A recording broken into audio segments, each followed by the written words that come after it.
Alright, so welcome back into another Dragon Ball Super Card Game video. So this one is gonna be set 11 Ramp Vegeta. I just did the Garlic Jr. deck profile as well as far as my take and knowing a little bit more about the deck and things like that. I think this one and as well as him are on the lower end of set 11 where, you know, it's not gonna win an event, it's not gonna do too much, I think, to impact the format, but both of them are very, very cool as far as the archetype, and I think in the right hands they can really do some damage in different ways. Definitely subscribe if you are new. Let me know what you think about this deck and as well as the previous one. Let me know what else I should be working on. I know Red Broly and Vegeta are things, and as well as Gotenks are the main three that I haven't really touched. I'm sure I will get to those in a little bit. But for now, like I said, the videos are going to be a little staggered and my schedule is going to be a little off, so I do apologize in advance. So let's get into the leader already. So the first one, or the left side, is going to be the brand new leader everybody was kind of hyped about ramping, and just Vegeta just getting a pretty decent leader, or a new leader anyway. And I think the leader itself is okay. The awakening is pretty much the biggest thing about this leader that really hinders it. But when it attacks, it draws one, and then when you deal damage by attacking with this card, which remember, if you swing at a Demigra, it doesn't really count because you don't really deal damage. You have to swing and you do damage by actually doing the battle. So just one thing to keep in mind. I could be wrong on that, but when it does damage and you go 10k to 10k and they take it, you get to look at the top card of the deck. It's a mono blue card. You place it in energy. Otherwise, you just place it right back. So a funny thing I've ran into is that, like, I swung, I did the thing where they took it, I looked at my top card, it was a secret, and I was like, nah, I put it right back on the deck, and then I just drew it the next turn. So that's one thing to keep in mind. But otherwise, you basically ramp it, put it in rest mode, and you can get to turn 3 energy, 4 energy pretty quickly by doing this early game. When you have 4 or less, you may draw 1 card and flip it over. You got the Bojack achievement. Well, Bojack didn't even have anything, but it's just, this is the Krillin treatment, I do believe. And then Awakened Side is that when it attacks, it draws 1, and then if they activate any counter skill, you get to switch to active mode. So counter plays, counter attacks, etc. And then when you deal damage, it's the same thing. It's the same thing at the Awakened Side. So overall, you want to ramp with him. Let's just get into the cards. So the core engine. So the reason why this is the core engine is basically because Zeno is still a really strong unison, even with the TP grade 8. If they didn't change the two cost draw, that would be the unison of choice. And I gave that one a chance. People really gave me some mess about using the grade 8 instead of this one. But I like the grade 8 because you kind of try to guarantee the leader swing. In late game, they basically negate it every single time and you just restand with the leader, or they have to combo out of it, which is really nice. But the trade-off with Zeno is the things like where you play Zeno turn 2 and you ramp up and you have a Janemba in your hand, you play the Janemba and then the energy goes away afterwards.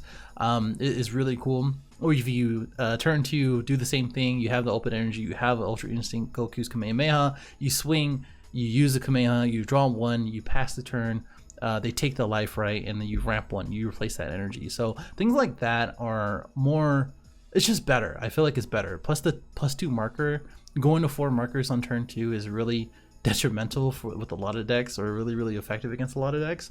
So I really like it. Plus the -5 is really good to basically board wipe everything and start all over.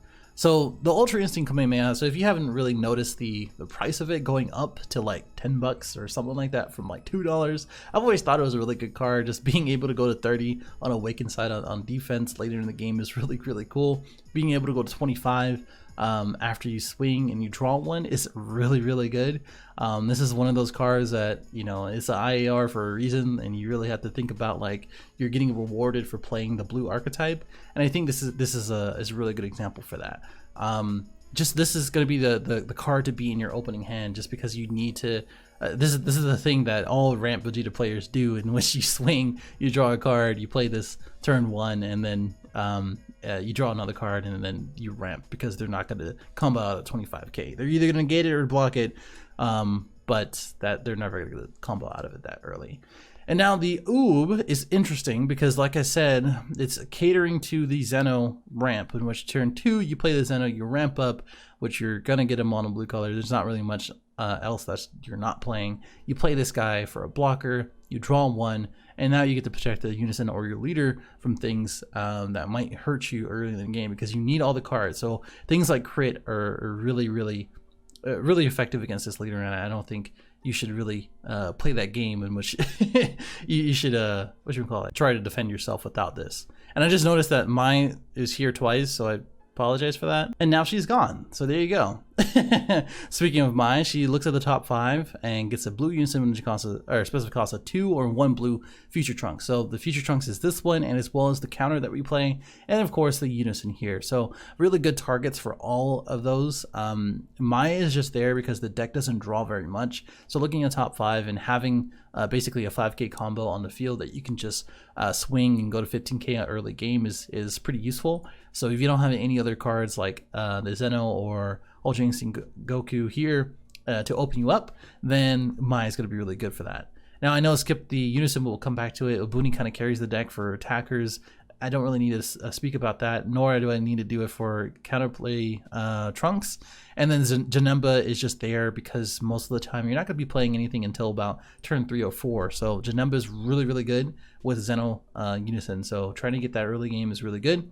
And then of course the top 6 or top 4 for the 6 drops Super Saiyan for Vegeta. If you haven't checked out Josh's Beerus list that we did against Scatter Report for the King of the Hill, this card is really good once you get it off. It doesn't have deflect, so be careful. But it basically says if your leader card is mono blue, you look at the top 4, you get to either add mono blue cards that you see in those top 4 to your hand or add it to your energy, which is very cool. He is a 30k blocker that restands at the end of the turn. Just a really cool, just to play multiple Obuni on the next turn, or any of your other bombs, quote unquote. Of course, Super Saiyan 4 Goku, I didn't really like the card at first, but on turn 5, playing this guy is really quite good. Basically, when you play the next turn for your opponent, they can't attack unless they choose one of their battle cards in Nijikatsu 2 or more and place it at the bottom of their owner's deck. So any battle cards they want to swing with, they have to have another battle card with 2 or more to place at the bottom of the deck. And then he gets to draw 2 and then place 1 in the bottom of the deck, which is really annoying. I wish it was just draw 2 and a -1, but whatever. And then the -2 is that you get to return all of your opponent's battle cards in their battle area and return it to the hands. I hate that it goes back to your hands because stuff like Vegex and things that play like a low cost, it's easy to get it back down on the field, and it's also really good for them because now they have a lot of combo power. So you'll run into that quite a lot. Now the supporting tech is the Awakening Pan. The cool thing about her is that it helps your hand size and returning back to your hand, and as well as just awakening a little bit earlier. So if they're not swinging at your leader, or if they're not giving you the cards that you need and you want to awaken, which is really quite good, being a 15k leader, even though you just don't draw anything, you don't untap anything. Oh, you draw 1, but you don't untap anything. It's just good to keep your hand that much higher, and as well as awaken early, so that way you can restand anytime they play counter. So that's always very useful. Super Saiyan 2 Trunks going into this next format is going to be really good.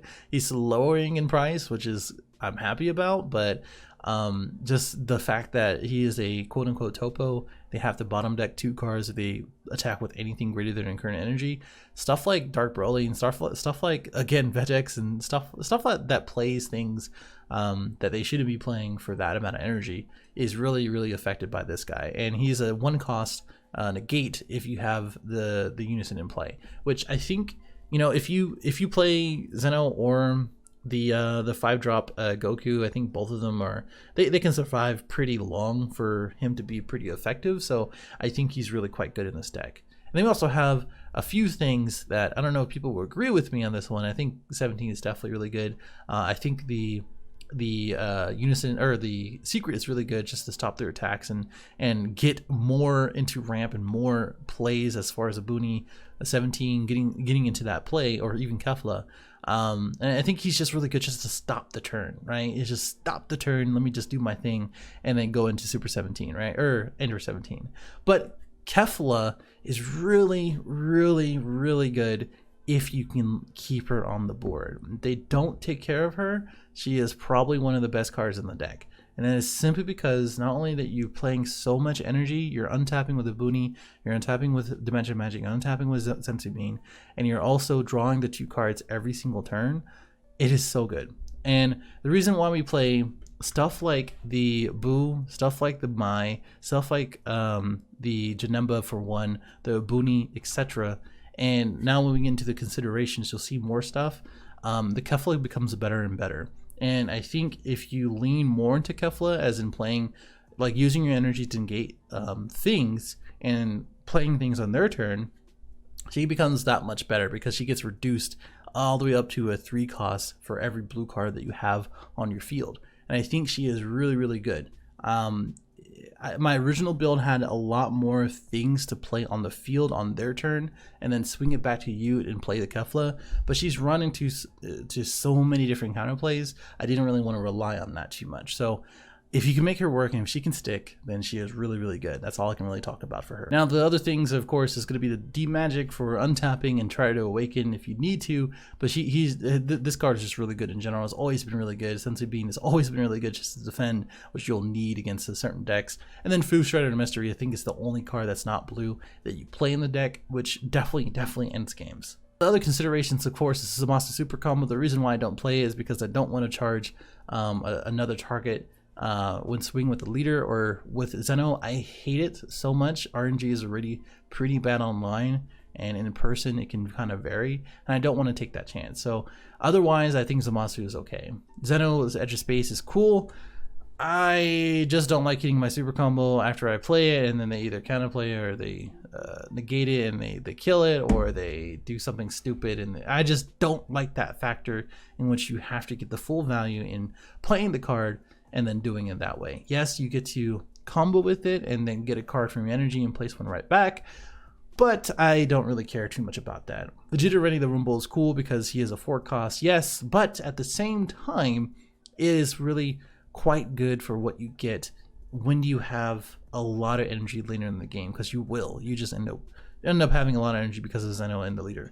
So Vegeta Ready the Rumble, it's just really quite good in order to negate the attack, and they have to pitch energy every time that they attack. And if you have more negates, then that's even better. Same thing with Gohan, is a baby Topo to bottom deck a card every time they attack. Deadly Vanguard is really not that bad. I just don't really see the point in the deck. I guess more counterplays and more removal would be not bad. Final Shine Attack is kind of an average card, but it kind of cycles through your deck, so that's not too bad. 4-drop Ultra Sensing Goku. If we get into more of a bond sponsor sort of format, which we're not, this would be a better card, but something to consider later on. Janemba is a good option if you don't have a Boonies, but really doesn't really replace a Boonie, but at least you get the draw and you get a 20k deflect attacker with critical. And then Android 18 later in the game when you need more cards is basically your draw ape for 3 and you get a 20k attacker out of it. I don't think any deck really I would say I don't think there's a deck that makes this card better than it is in the 17-18 litter. That's just a fact. At all costs is really good just in general because you get to awaken and you get to have this effect on turn 5, or really any what should we call it, any turn. You still get the draw, you still get the untap 1, but counterplays just ruin the card. And then this combo here, if you didn't see in the King of the Hill with Jaden's deck, is really good. Plus it makes these guys playable as well, in which the baby basically gets you a draw every single turn, which is this deck really needs. And turn 3, you get a 5 marker unison that, again, with the stuff like the Oob, the stuff like the God Sealing Trunks and things like that is going to be really quite good. It's just that you have to make a decision if how much you want to play, or if you want to play this or the Super Saiyan for Goku, and that's just my opinion. And of course, the mono blue, or the -5, the mono blue, choose up to one of your leader cards against double strike, and 15k is really quite good in this leader because now you get to swing if they counter, which they're not going to take it. They're going to be like, no, I want to counter, I want to block. They're probably going to counter and get to restand and just do it again. And then if they counter, you get to have a baby Golden Avenger, which 5, honestly, in this deck is not that much if you want to counterplay it or want to counter. And you get to draw and then bottom deck a card on their field. So this combo in itself is probably going to be pretty expensive if people really utilize it to its maximum potential. just as a heads up. And then lastly, here's the full list. If you skip to this part, there you go. The only thing I didn't mention is the bobbing and weaving. I keep forgetting one card. I don't know why I keep doing that, but he is just to help Kefla later in the game, and it's just another negate. You play this as a negate, this is a negate, this is a negate, and overall it's just really quite good. I think a third dimension magic can be would be respectable, or a fourth Obuni. Maybe put these guys down to 2, or maybe put her down to 2. It's really just preference. It's just, you don't have to play all the cards in the deck, but this is just my version of it for now. And then the pros is actual ramp. We now fully have a ramp leader. If you want to play ramp, this is it. Allow for a lot of must monsters to be played. I just love Kefla. I love the 6-drop here, and I just like mono blue in general. I think this could use another boss monster, like another 6, 7, 8 drop blue card. I don't know what that looks like, even though, because just playing this deck and just looking around for a while is just, I don't know. I'm open to ideas, let's put it that way. And then enabling older cards, just like for any ramp deck, you can take a look at other cards like Godbreak or something. But the issue with that is that basically you're going to be running into counterplays in this format, and going forward, I would say I don't think counterplays are very much going to be going away anytime soon, right? And I think if you play the combo that I was talking about, the Baby Unison and as well as the Golden Avenger, then you can probably ramp up until that point, set up the Golden Avenger and Baby play, and then go ahead and play whatever you want, basically. And that's going to be the goal, in my opinion. And of course, Booty plays for days. Now, the cons is starting against wide aggro, just like I talked about the previous deck. A very poor awakening, lack of draw, and the matchup spread is very awkward. I can't really imagine playing this deck over Vegeta. I can't really imagine playing this over Zamasu and saying it that, this is the deck that will beat X and Y better than those decks, right? This is an interesting deck, but it's easily played around of, and it's very hard to really get advantage over other better decks. That's just my opinion. Now, the last thing, let me know in the comments below. Let me know what you think about the deck, what I could change, what I could add, and this feature for set 11. I'll see you in the next one. Later.